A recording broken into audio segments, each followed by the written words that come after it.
রোজা রাখে কিন্তু নামাজ পড়ে না, তাদেরকে কি বলবো বলেন?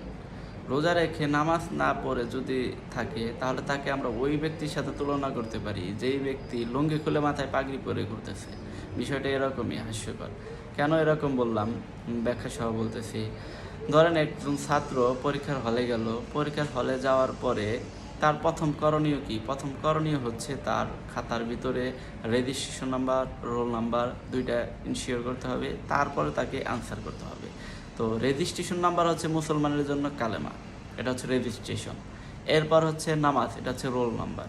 এখন রোল নাম্বারটা যদি বাদ পড়ে, এরপর সে ছাত্র যদি অনেক আনসার করে, তাহলে তিনি যেমন ফেল যাবে অনেক সুন্দরভাবে, ঠিক সেমভাবে একজন ব্যক্তি কালেমা পড়ছে, এরপর নামাজ পড়ে না, এরপর রোজা রাখে, মানে মাঝখানে সে রোল নাম্বারটা বাদ দিয়ে দিচ্ছে।